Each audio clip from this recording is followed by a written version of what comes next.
Assalamualaikum warahmatullahi wabarakatuh. Saya Irunisa Hasan dari IAIN Sultan Amai Gorontalo, program studi manajemen pendidikan Islam. Di sini saya akan menjelaskan hasil bacaan saya dari sebuah artikel yang berjudul Teori-teori Kebenaran. Teori-teori kebenaran. Teori kebenaran dalam perspektif filsafat ilmu. Dalam studi filsafat ilmu, pandangan tentang suatu kebenaran itu sangat tergantung dari sudut pandang filosofi dan teoritis yang dijadikan pijakannya. Dalam menguji suatu kebenaran, diperlukan teori-teori ataupun metode-metode yang akan berfungsi sebagai penunjuk jalan bagi jalannya pengujian tersebut. Berikut ini beberapa teori tentang kebenaran dalam perspektif filsafat ilmu. Yang pertama, teori korespondensi. Teori kebenaran korespondensi adalah teori yang berpandangan bahwa pernyataan-pernyataan adalah benar jika berkorespondensi atau berhubungan terhadap fakta yang ada. Kebenaran atau suatu keadaan dikatakan benar jika ada kesesuaian antara arti yang dimaksud oleh suatu pendapat dengan fakta. Suatu proposisi atau ungkapan atau keputusan adalah benar apabila terdapat suatu fakta yang sesuai dengan menyatakan apa adanya. Teori ini sering diasosiasikan dengan teori-teori empiris pengetahuan. Teori kebenaran korespondensi adalah teori kebenaran yang paling awal atau yang paling tua, yang berangkat dari teori pengetahuan Aristoteles. Teori ini menganggap bahwa suatu pengetahuan mempunyai nilai benar apabila pengetahuan itu mempunyai saling kesesuaian dengan kenyataan atau realita yang diketahuinya.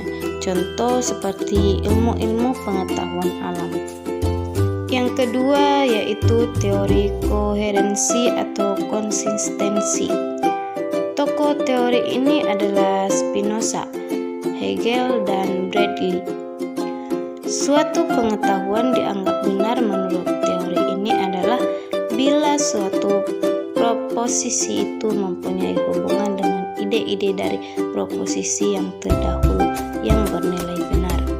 Jadi, kebenaran dari pengetahuan itu dapat diuji melalui kejadian-kejadian sejarah atau melalui pembuktian logis atau matematis. Teori kebenaran koherensi adalah teori kebenaran yang didasarkan kepada kriteria koheren atau konsistensi. Pernyataan-pernyataan ini mengikuti atau membawa kepada pernyataan yang lain.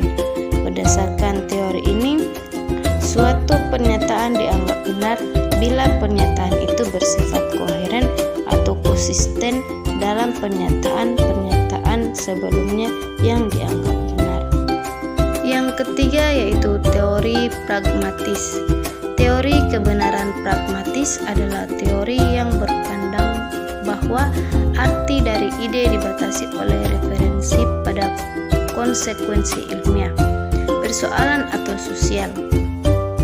Benar tidaknya suatu dalil atau teori tergantung kepada peran fungsi dalil atau teori tersebut bagi manusia untuk kehidupannya dalam lingkup ruang dan waktu tertentu. Teori ini juga dikenal dengan teori problem solving, artinya teori yang dengan itu dapat memecahkan segala aspek permasalahan. Yang keempat, teori performatif.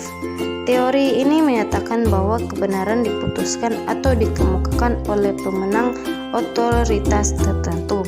Contohnya mengenai penetapan 1 Syawal. Sebagian Muslim di Indonesia mengikuti fatwa atau keputusan MUI atau pemerintah, sedangkan sebagian yang lain mengikuti fatwa ulama tertentu atau organisasi tertentu. Masyarakat menganggap hal yang benar adalah apa-apa yang diputuskan oleh pemegang otoritas tertentu, walaupun tak jarang keputusan tersebut bertentangan dengan bukti-bukti empiris. Dalam fase hidupnya, manusia kadang-kala harus mengikuti kebenaran performatif. Pemegang otoritas yang menjadi rujukan bisa pemerintah, pemimpin agama, pemimpin adat, pemimpin masyarakat, dan sebagainya. Kebenaran performatif dapat membawa kepada kehidupan sosial yang rukun, kehidupan yang beragama yang tertib, adat yang stabil, dan sebagainya. Yang kelima yaitu teori konsensus, yaitu suatu teori dinyatakan benar jika teori itu berdasarkan pada paradigma atau perspektif tertentu dan ada komunitas ilmuwan yang mengakui atau mendukung paradigma tersebut. Masyarakat sains bisa mencapai konsensus yang kokoh karena adanya paradigma. Sebagai komitmen kelompok, paradigma merupakan nilai-nilai bersama yang bisa menjadi determinan penting dari perilaku kelompok meskipun tidak semua anggota kelompok menerapkan dengan cara yang sama. Yang keenam, teori kebenaran sintaksis. Teori ini berkembang di antara para filsuf analisa bahasa seperti Friedrich Schleiermacher.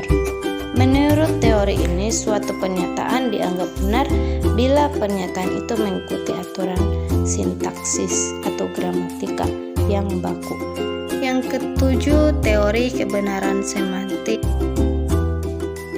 Menurut teori kebenaran semantik, suatu proposisi memiliki nilai benar ditinjau dari segi arti atau makna.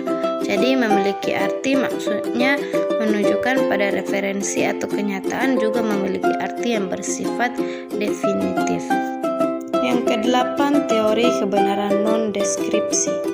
Teori kebenaran non-deskripsi, teori ini dikembangkan oleh penganut filsafat fungsionalisme.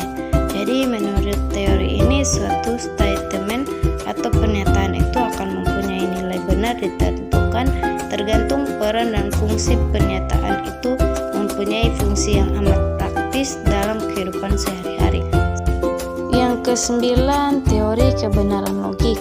Teori ini dikembangkan oleh kaum positifisik. Menurut teori ini bahwa problema kebenaran hanya merupakan kekacauan bahasa saja, dan hal ini akibatnya merupakan suatu pemborosan.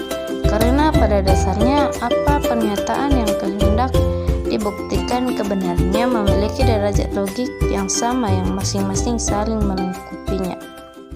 Sekian penjelasan dari saya. Bila ada kesalahan kata mohon dimaafkan. Assalamualaikum warahmatullahi wabarakatuh.